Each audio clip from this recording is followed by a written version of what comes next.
The Planet Zoo beta is in the rearview mirror, and if you didn't have the chance to check it out, that's okay. There's a lot to learn before launch, and it can be a bit overwhelming, but that's why we're here. My name is Codiak, and today we'll be sharing 5 mistakes new players make in Planet Zoo.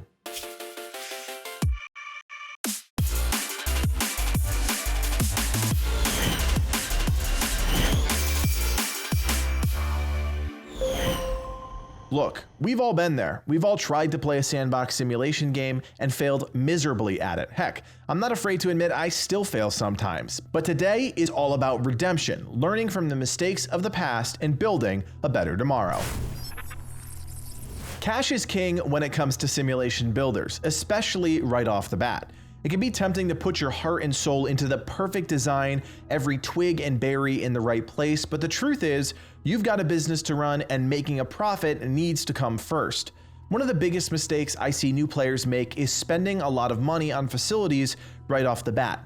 Things like food and drink are important, but having one on every corner is just a huge waste of capital. You can even get away without having some of these things for a decent amount of time before guests start to complain. Plopping down a chief beef for $2,000 is a serious investment, especially when it takes an eternity for it to pay itself off. I'm not saying ignore these things completely, definitely not, but the priority should be animals, not balloons, especially in something like franchise mode, where turning a profit is going to help you expand your zoo. You spend too much money on superfluous things, and you'll end up watching your stack of cash dwindle, and before long, you'll be in the red. Planet Zoo's tutorial was mediocre at best. There, I said it. Sure, the nice British lady was a delight to speak to, but at the end of the day, she didn't exactly tell you what you needed to know to get your zoo up and running at maximum efficiency. One important thing she forgot to mention was research, which is so dang important to the game that forgetting this little piece of the puzzle will most likely result in your animals keeling over and dying. Research requires a few things: a veterinarian, a research center, and the animal in question you want to research. The second, and I mean the second the animal is unboxed in your enclosure, your first instinct should be to go to the research tab and start researching that animal. By doing so, you'll unlock essential enrichment items you need to keep them happy. This goes double for small exhibit animals like frogs and scorpions, whose life is more directly impacted by the items in their habitat. So don't forget your research. It will save you time, save you animals, and save you money.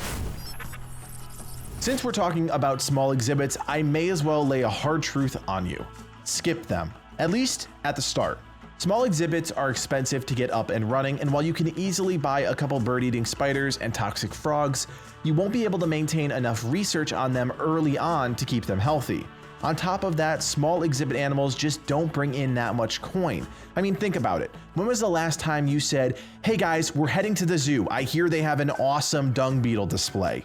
Probably never. Now, I have a fundamental problem with the game nonchalantly forcing you to pick up some animals over others for a profit, but I guess it kind of makes sense. People go to the zoo to see the crowd pleasers, lions, tigers, bears. You know what I'm talking about. So focus on those big animals, those crowd pleasers, and then focus on the little guys. Now, this one may be super obvious to a lot of you, but I'm hoping there are at least a couple players that get some benefit from this tip. If you didn't know already, people don't come to the zoos to look at buildings, they come to look at animals, and that's doubly true in Planet Zoo. Staff buildings are key to running an operational facility, but you can't put those buildings out where people are walking around or you'll suffer the consequences. Visitors that wander too close to any zoo facility will immediately start to get peeved, and that's going to have a big impact on how much they're willing to donate to your exhibits. There are some great workshop blueprints already out there that put all the facilities in one neat package, so just subscribe to the one you like and tuck that bad boy away from all the guests. And don't forget to use staff pathing to keep guests out indefinitely. At the time of making this video, there is a staff pathing bug, but I'm pretty confident that'll be fixed when the game releases. Not to put too fine a point on this, but money makes the world go round, or at least in this case, the zoo stay in business. No money, no animals. No animals, well, you know the rest. One trick I picked up on early is that you can really pimp out your animals with donation bins if you so choose. I mean, you can throw 5 of those bad boys down around an exhibit and people will still give. Now, I haven't crunched the numbers too hard to find out if 1 donation bin is the same as 5, but from what I can tell, putting more down has a positive effect, not a negative one, and that's something that's incredibly valuable early on. It may seem like a small ethical dilemma, but you get over that real quick when you start hemorrhaging cash, and by that point it may be too late to come back from the brink, so go ahead and get a little greedy. I hate to keep pushing money as the main driver in this game, but franchise mode is a bit challenging, especially for new players that aren't used to the tweakiness of these types of games, so you'll need every advantage possible, and if that means throwing down a couple more donation bins, so be it. So there you have it, 5 mistakes new players make when building their first zoo. As you can probably tell, I fell into a few of those pitfalls myself, but these games are often about trial and error, and if I can help you avoid making the mistakes by making them myself, I'm happy to do that. If you're excited about Planet Zoo and want to know more about the game, go ahead and give this video a like and consider subscribing to the Game Gurus for more Planet Zoo videos in your feed. If you want to share your thoughts on the video or the game, feel free to leave us a comment in the section below. We do our best to respond to every comment, so don't be shy and let us know what's on your mind. My name is Codiak, and from everyone here at the Game Gurus, thanks for watching and play on. Thanks for checking out the video. If you want to learn more about the game or just want to be part of an incredible video game community, join the Game Gurus on Discord.